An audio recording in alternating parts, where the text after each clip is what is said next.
Like a new phoenix rising from the ashes, Manor House Stables has developed out of all recognition in the last few years. 2 Royal Ascot victories have created a real buzz around the place. But no one's resting on their laurels. Ambition here is everything. A fight on the far side. Richard Kingscote has some momentum from Dubai Queen. It's Rhythm of Light who's going away in the closing stages. Rhythm of Light will win the Sandringham for Richard Kingscote and Tom Dascombe.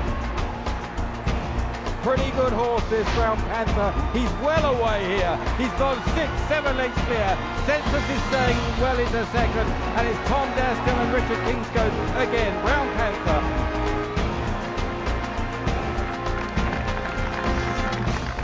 When Brown Panther crossed the line in the 2011 King George V Stakes at Royal Ascot, Michael Owen achieved the first of many ambitions as the owner of Manor House Stables.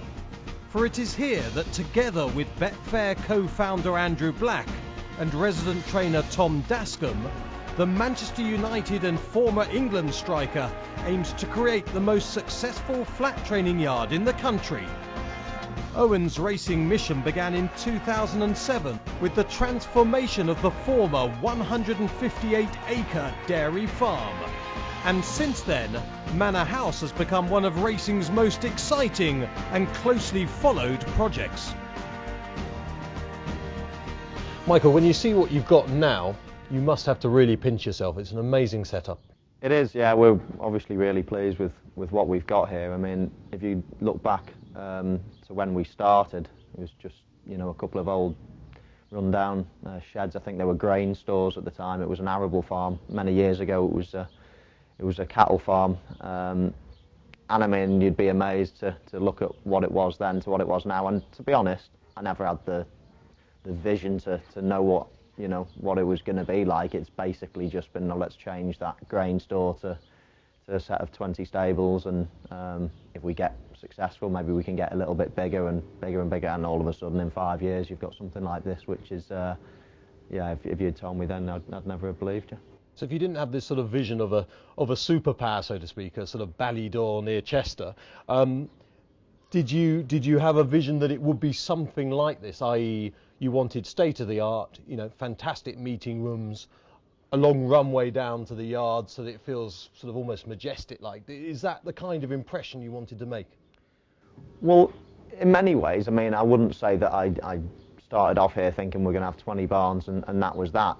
Even though I didn't have this vision, I didn't have the, you know, I didn't know what it was going to look like or anything else, but it was definitely going to be a bit-by-bit stage, and I didn't know where it was going to end, and obviously it's still not ended, but we've got something here that's that we feel is very impressive and you know, and a good facility, more importantly, for the horses. But yeah, I mean, if you're going to build something new, you always want it to be the best. You know, the barns to be, you know, airy, light, you know, the horses, you know, as you can see in the background, they've got their heads out. Either way, you know, they should be happy horses, and you know, and every stage you go through, you're always looking at the new advances. What's the new thing on the market? How can we make this the best place? So this in no way then was footballer has little pot of cash or even a big pot of cash, thinks I'll have a bit of fun with horse racing. This was something where you were thinking, maybe after football, I want a yard, and this has got to be professional, and I want to take on, if I can, Godolphin, Ballydor, Khaled Abdullah. You know, it's a proper operation rather than a bit of fun, so to speak. It is now, yeah. It started off, as I say, with 20 stables. We thought if we can fill 20 stables with maybe people that, you know, and have the horses owned by people that I knew, and you know, try to get the business up and running. Then of course, did you think to start with then it was sort of going to be maybe you, a few footballing mates, 20 horses, this is going to be a bit of fun, and then it's almost sort of spiralled into this massive business that it is now, sort of thing? It has, but you obviously have the dream of it being big and, you know, loads of people wanting horses at your yard and things like that. That was the dream, but it wasn't, you know, when we first set out, it was mainly let's try to get 20 owners.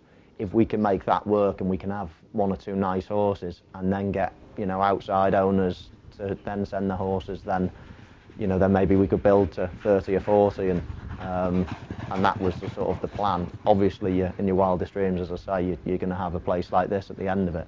And in no small part, you know, the investment, obviously, of Andrew Black. Because he came on board when your trainer, Tom Dascombe, came here. And was that, as far as I can work out, that was almost sort of part of the deal, that Tom wanted to come with Andrew Black, so to speak? Yeah, it was strange how it worked out, because a good friend of mine, Matty Williams, who did a bit of television work and worked for the Racing Post, yeah. I'm good friends with him, and I was talking about a trainer to employ and different things, and we both sort of came up with a list, and we both put Tom at the top of the list. So I set out on my way to go and try to get Tom. Met him, asked him if he'd, you know, like to take over, obviously, at Manor House, and showed him round and whatever. And it was just in discussion, really, that he was saying his main owner is Andrew Black, and that, you know, have you ever thought of maybe, you know, inviting Andrew Black to have a look round, and maybe he could invest in the place or whatever. And so it spiralled, really. Tom was my first choice. Andrew Black was had most of his horses with Tom, and through me wanting Tom, it just spiralled into me meeting Andrew Black, discussing things, and spiralled into the sort of the whole package that is now. Tom, in 2008, you're absolutely flying in Lambourn, banging in group winners left, right and centre, horses winning first time out. You moved to Manor House Stables within a year. How have you found that transition? Well, obviously, Matt, it hasn't been easy. I mean, first of all, we just tried to move Lambourn to here. In that we tried to sort of keep the work of the horses the same, and sort of management of the yard the same, and all that, and just found really it didn't work. I'm not sure that was the reason why it didn't work, but whatever we seemed to do just didn't work. I felt that when you go to a place, you don't want to be changing your mind every 5 minutes. You want to be getting something, you know, a system in your head, and sticking with that. So we stuck with that for the first season. Then last November, when we restocked, sold a lot of horses, bought some more, sat down with my head lad and my assistant, and we tried to take stock of what had happened last year. And we introduced a few changes, you know, whether it be feed regime, exercise routine, the way the yard is managed. And we came up with a plan, and we've stuck with that this year. And obviously, you know, things have gone a lot better. The money came for him, and he's going to trounce them. Johnny Mudball by 6 or 7 lengths. Johnny Mudball up the stands rail like grease lightning there. Less than a furlong to go, and Pyman's Theory strikes for home, and in a matter of strides, it is all over. Adjara for Paul Scholes comes through to take it up. They might score here. Adjara's coming away to do the hat-trick here under Richard King's coat. Adjara is the winner. Richard, you've gone from leading apprentice, of course, with Roger Charlton, to stable jockey for Tom Dascombe. How do you enjoy working at Manor House Stables? It's a nice place to work. It's got great facilities. Still getting used to the place, but yes, I've got a great job, and it's one I enjoy. Do you feel being at a stable like this actually is improving you as a rider week by week, riding better and better horses? For sure, everyone always says good horses make good jockeys, and it's nice to be able to sit on good horses, isn't it? I was privileged at Mr. Charlton's to be able to ride group horses in their work, and it looks like it's continuing here as well. And Royal Ascot this season, sort of a crowning moment for you. 2 Royal Ascot wins. I mean, just a great week for Manor House. Yeah, wonderful week for everyone. The lads really enjoyed it. There was parties and drink going on here, and obviously the owners, even owners that didn't own the winners there, they still got involved, and it was just wonderful. And it was really nice that Mr. Deal, who owns this filly, part of her, was one of Tom's first owners. So it's just nice, isn't it, that to repay people's confidence in you. So Michael, tell us what facilities you now have. Yeah, we've got 90 odd boxes on site. We've got planning permission for 2 more American barns that we're going to start once the pool is complete. So yeah, so we're always looking to improve, to entice more owners to to get better results. Totally. You've got 2 more barns coming, so how many more horses would that technically mean you could fill? So 50 odd? Yeah, 46. These current American barns, they've got 23 in each, 23 stables in each, with a feed room, 2 or 3 different rooms. You could probably make it 26 in each, but we have our own sort of feed and different bits in there. So yeah, it would accommodate another 46 once that's up. If they were here today, could you fill those, do you think, at this minute? Could you get another 46 in just like that? I suppose I'd have a go at it. I could have a go at it. In terms of outside owners, we've got, we're full. We're full as we are, but I don't think you can ever sort of turn people away. But as we are, we're full. So yes, if we had 2 more barns, that we could probably fill one of them at the minute, and then I wouldn't like to see any empty stables. So as I say, I'd probably have to go to the sales and buy a few myself. And you've got, as well as the barns, obviously, horse walkers? Yeah, we've got 2 horse walkers. There's a new one going in to the swimming pool area as well, that's having all heat lamps in the ceiling. So once they come out the pool, obviously they could be a little bit chilled, so they can go on the walker and warm back up. You have a solarium and a spa, as we've said. I mean, that's a big project. When roughly will that be completed, would you think? They say that it's going to be finished at the end of September, so we're nearly there. And yeah, it's very exciting. I mean, the place when you go in is fantastic. I mean, as you say, we've got a swimming pool, a solarium, as you say, anything that a human could have really. And then we've on the end of the centre is a vet centre, so we've got our own on-site vet with basically that's going to be able to do anything bar surgery.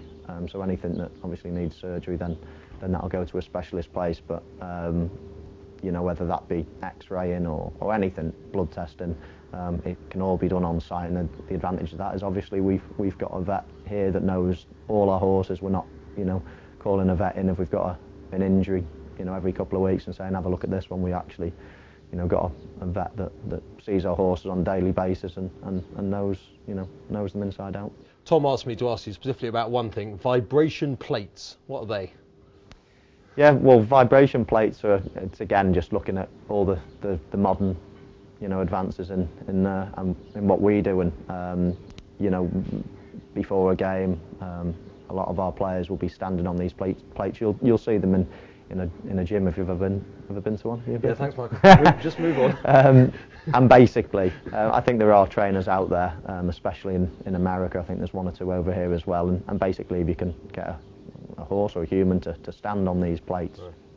So a 2-year-old that's got weak bones, that gets sore shins, different things like that, if they're on these vibration plates quite regularly, and it's the equivalent of them doing a lot of walking on the roads, and basically stimulates their bone to get stronger. So yeah, so it's just a minor thing, but as I say, they're minor 1% here and there. If it means one horse a year doesn't get injured, doesn't suffer from a sore shin, then it's worth it. Is there a slight sort of footballing analogy between what you do with the horse and what happens to you in training, sort of thing? 100%, yeah. I mean, it's at the end of the day, they're athletes.